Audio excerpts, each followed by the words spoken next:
Picture this. You're in a room that smells vaguely of sage and very old velvet. The lighting is dim, intentionally so. And across the table, someone with incredibly intense eye contact is shuffling a deck of oversized cards. Okay, I'm with you. They flip one over. It's the death card, a skeleton on a horse. And suddenly, your stomach just drops because you are convinced you now know exactly when a tall, dark stranger is going to ruin your life. Or save it, depending on which, dramatic movie trope we're leaning into today. Exactly. That is the image, isn't it? That is the pop culture imprint of tarot. It's spooky, it's deterministic, it's all about a fixed fate that you can't escape. Right. But what if we flip that narrative completely? What if I told you that the reality, at least according to the deep dive we've prepared for today, is almost the complete opposite of that Hollywood scene? It really is a massive pivot. We're looking at the beginner's guide to tarot symbols and practice. And the very first thing it does is strip away that whole crystal ball aesthetic. It argues that tarot isn't about fortune-telling or like summoning spirits at all. It's actually a tool for reflection, insight, and self-awareness. Which, honestly, is a huge relief for anyone who wants insight but doesn't necessarily want to dabble in the supernatural or feel like they're in a horror movie. Precisely. The source material frames tarot not as some magical key to the future, but as a symbolic language. A language? Yeah, think of it less like a crystal ball and more like a Rosetta Stone for your own subconscious. It's a system used for understanding patterns, choices, and inner truths that are already in your life, just maybe hidden from view. So to be clear right off the bat, this isn't about predicting next week's lottery numbers. Unfortunately for our bank accounts, no. It will not give you the lottery numbers. Oh, too bad. But it might help you understand why you feel the need to play the lottery or what you're actually looking for. Freedom, security, excitement that you think the money will buy. I like that distinction. It shifts the focus from the external event to the internal experience. Okay, so our mission today is to decode this language. We're going to look at the history, which has a twist I did not see coming. Right. Structure of the deck, and then the practical psychology behind why looking at a picture on a card might actually help you solve a complex problem at work. It sounds unlikely, I know. But the mechanism is fascinating. And to understand it, we really have to look backward first. Because the origin story of tarot is probably the best place to start busting these spooky myths. This was my biggest aha Yeah. moment reading the guide. I think most people assume tarot is this, ancient mystical thing handed down by Egyptian wizards or secret societies in the Dark Ages. But the source says it started in 15th century Europe as a game. Just a game. That is correct. It was known as tarocchini or triumphi, depending on the region in Italy and France. It wasn't designed for divination. It was a pastime for the wealthy. A trick-taking game, actually. Like Bridge or Hearts. Yeah, not unlike Bridge or Hearts. That is wild to me. It's like finding out that Monopoly was originally used to summon ghosts. So if it was just a parlor game for Italian nobles, how did we get from there to the magician and the high priestess determining our destiny? Well, it was a slow evolution. If we look at the timeline in the source, it started as that game in the 1400s. But you have to remember, the imagery on the cards wasn't just random. Right. It was rich with Renaissance symbolism, allegories of virtue, society, faith. You had the Pope, the Emperor, justice, fortitude. These were images people saw in churches and art every single day. So the pictures always had meaning, even if the game didn't have a mystical purpose yet. Exactly. But the shift happened later, specifically in the 18th and 19th centuries. That's when you had this layering of Hermetic and occult philosophy onto the cards. Can we pause there for a second? Hermetic and occult philosophy, those are big terms that get thrown around a lot. What does the source mean by that here? Good catch. In this context, it refers to a movement of scholars and philosophers who were looking for a universal theory of everything connecting the spiritual with the material. All right. They saw these cards and thought, wait, these aren't just game pieces, these are symbols of the universe. They started projecting deeper mystical meanings onto the existing artwork, linking them to astrology, Kabbalah, numerology. So they essentially retrofitted the game with a deeper meaning. And then the 20th century hits and things change again. Right. That's when the psychological interpretation really takes hold. This is where the source brings in Carl Jung and the idea of archetypes. Jungian archetypes. Yeah. This is the idea that there are certain universal characters or themes, like the hero, the mother, the wise old man, that exist in the collective human unconscious, right? Spot on. The focus shifted from predicting events to understanding the self. The cards became a way to access those archetypes within our own minds. So when you pull a card, you aren't getting a message from the ether, you're triggering a recognition of an archetype you're currently living out. So you pull the Hermit, and you recognize your own need for solitude. Exactly. Which brings us neatly to the myth-busting section of our deep dive. Because the guide tackles these misconceptions head-on, and I think we need to clear the air before we talk about how to actually use the cards. Agreed. Let's start with the big one, the one we opened with. Tarot predicts the future. The source says false. Big false. Correct. It says tarot reflects possibilities and current energies. It does not show a fixed outcome. The analogy I love is that it's like a weather forecast rather than a movie script. A weather forecast. It tells you a storm is coming, but you decide whether to board up the windows, evacuate, or go out and dance in the rain. Or bring an umbrella. It preserves agency. That's the key difference. Exactly. Agency is everything. If the future were fixed, there would be no point in reading the cards because you couldn't change it anyway. Okay, next myth. You need to be psychic to read tarot.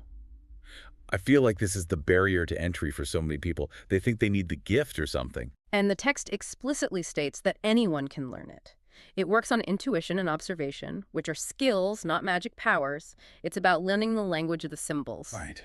If you can look at a stop sign and know it means halt, or look at a dark cloud and know it means rain, you can learn to read a tarot card. It's just visual literacy. Here's a heavier one. Tarot is dangerous or evil. The guide addresses this by calling tarot a neutral tool. It's ink on paper. The intent comes from the user. Think of it like a mirror. A mirror isn't evil if it shows you that you have spinach in your teeth, right? Right. It's just showing you what's there. It's a tool for truth, and sometimes truth is uncomfortable, but the object itself is neutral. That's a great way to put it.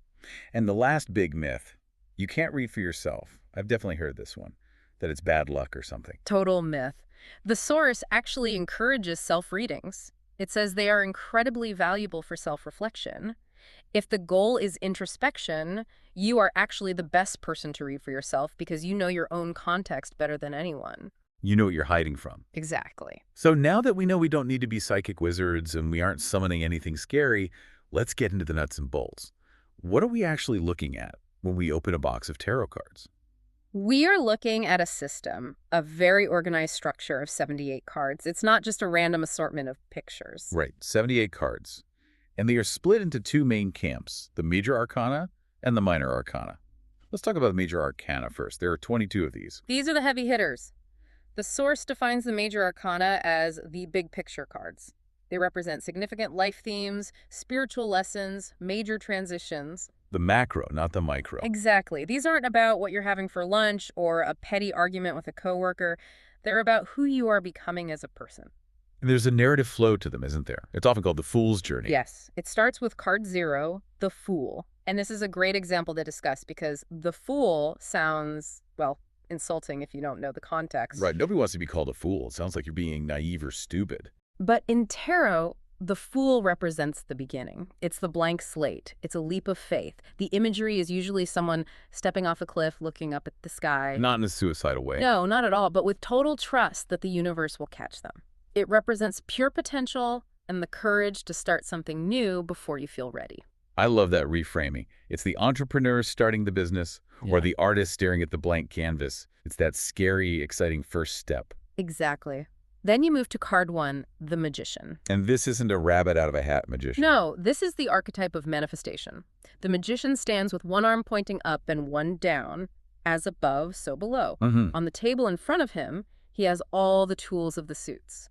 It represents personal power, resourcefulness. The ability to turn an idea into reality. Yes. The Fool is the idea, the Magician is the execution. What about the Star? That always seems to be a favorite. The Star is beautiful. It usually comes after the darker, heavier cards in the deck, like the Tower. It represents hope, renewal, and healing. It's that moment of calm after the storm where the dust settles and you can see the sky again. Finding your bearings. Mm-hmm. Okay, speaking of the storm, I have to bring up the elephant in the room. We talked about it in the intro. The Death card. Skeleton, Scythe, Grim Reaper. If I pull that into reading, am I in trouble? This is where the symbolic language is so crucial to understand. The guide emphasizes that in tarot, death almost never means literal physical death. So I don't need to call my life insurance agent. No. In the language of tarot, death means transformation. Transformation. It means the end of a cycle so something new can begin. It's about closing the door. You can't have a new beginning without an ending. Think of the caterpillar dying to become the butterfly. So it could mean quitting a job you hate. Yes.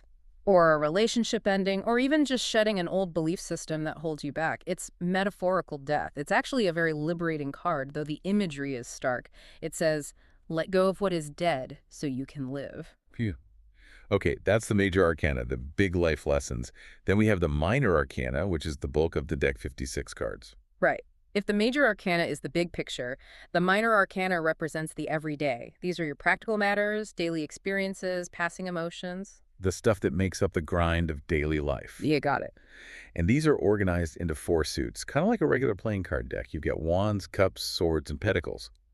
But they aren't just random categories. They're like different languages within the deck. Precisely. Understanding the suits is the quickest way to understand the system. Each suit corresponds to an element and a specific aspect of the human experience. Let's run through them. First, Wands. The source links wands to fire. yes. Think about what fire does. It burns, it illuminates, it consumes. So wands are about passion, creativity, action, and inspiration. But also burnout. Also burnout. If you're asking about a new project, a startup, or a burst of energy, you'll likely see wands. It's the spirit aspect. Then we have cups. Cups correspond to water. Water flows, it has depth, it takes the shape of its container. This is the realm of emotions, relationships, love, and intuition. It's how you feel about things. Then swords. Pointy, sharp. Swords are associated with air. This one trips people up sometimes. Yeah, why is the mind represented by a sword? And why is air sharp? It's metaphorical. Air represents the intellect, communication, and truth. The mind can cut through confusion to find the truth, like a sword cutting a knot, but it can also hurt you. It represents thoughts, logic, and very often conflict or anxiety. The double-edged sword of intelligence. Overthinking is a very sword's problem. You got it. That makes sense. And finally, pentacles. These usually look like gold coins. And they represent the element of earth, so pentacles deal with the physical world. Work, money, home, stability, health. It's the tangible resources. The thing you can touch. Exactly. If wands are the idea and cups are the feeling, pentacles are the result. Okay, that's a great framework. So if I pull a wand, think action, fire. A cup, feelings, water. A sword, thoughts, air. A pentacle, money, earth. That is a perfect shorthand, and within those suits you have the numbered cards and then the court cards page, knight, queen, king. The court cards always confuse people. Are they actual people? Think of them as personality types or levels of maturity regarding that suit's energy. A page is like a student, eager, learning, new to it all. A king is the master, fully in control and authoritative. So the Page of Wands might be a kid discovering a new hobby. While the King of Wands is a CEO leading a company with charisma. Exactly. So we have the history from games to mystics. Yeah. And we have the structure, the majors and the minors. But here's the million-dollar question. How does it actually work? If we've established it's not magic and I'm just shuffling cardboard, how does it give me insight? The source uses a really powerful analogy here. It says tarot acts as a mirror, not a command. A mirror, meaning it shows you what's already there. Exactly. Let's break down the mechanics because this is where the psychology comes in. Imagine you are struggling with a difficult decision. Maybe you're torn between 2 job offers. Okay. You have all these subconscious feelings, fears, and hopes swirling around, but you haven't articulated them. They are just noise in the back of your head. Right. I'm stressed. I'm confused. You shuffle the deck and pull a card. Let's say you pull the 2 of Swords. The image is a figure sitting blindfolded, holding 2 swords crossed over their chest, with a calm sea behind them. Okay, so I see that image. What happens in my brain? Your brain immediately starts bridging the gap. It's a psychological process called projection. You see the blindfold and you think, I'm refusing to look at the truth. Or you see the 2 swords and think, I'm stuck in a stalemate. Or maybe I notice the calm water and think, I'm ignoring my intuition. The water, to stay safe behind these swords. Yes. It creates a 3-way conversation between the symbols on the cards, your intuition, and your current life circumstances. It helps you articulate things you already sense but haven't voiced. That makes so much sense. It's like a Rorschach test, those ink blot tests, but with prettier, more structured pictures. In a way, yes, but with a narrative structure. It highlights hidden emotions. You might pull a card and feel an immediate resistance to it. You might think, ugh, I hate this card. That resistance is data. Right. Why do I hate it? What does it remind me of? That reaction is the insight. So what are people actually using this for? The guide lists a few applications that go way beyond will he call me. Right. It lists decision support, which we just discussed, Yeah. emotional processing, giving a name to a feeling, shadow work, which is a Jungian concept of exploring the parts of yourself you usually try to hide or repress. And creative inspiration. Huge for writers and artists. If you're stuck on a plot point, pull a card. The hero faces. The tower. Okay, sudden destruction. The building catches fire. Now write that scene. It can break writer's block. And, very commonly, journaling. I love the idea of using it for journaling, just pulling a card and writing about it. It's a prompt generator for your own life. Instead of staring at a blank page, you stare at an image and react to it. Which brings us to getting started. Because I feel like I'd walk into a metaphysical store, see 50 different decks, get overwhelmed, and leave. The paradox of choice is real. The source had some advice on this. First off, there's this old rule I've heard, that you have to be gifted your first deck. You can't buy it yourself. The guide says, ignore that rule completely. Thank goodness. It's an old gatekeeping myth. It says you should buy a deck that feels accessible to you. Look at the imagery. Does it resonate? Can you understand what's happening in the picture? Is there a specific recommendation for newbies? The Rider-Waite-Smith deck is noted as the gold standard. It was illustrated by Pamela Coleman Smith in 1909. The reason it's recommended is that the imagery is so narrative. The Minor Arcana cards actually show people doing things, celebrating, fighting, working. Oh, right. Before that, they just look like playing cards. Yeah, just 4 cups, 5 swords. Hard to read a story from that. So with the Rider-Waite-Smith, you can look at the card and see a story happening. That makes it easier to learn. Exactly. It lowers the barrier to entry because you can use your common sense. That guy looks sad looking at those spilled cups. Boom, you're reading tarot. Okay, so I bought my Rider-Waite-Smith deck. I'm sitting at my kitchen table.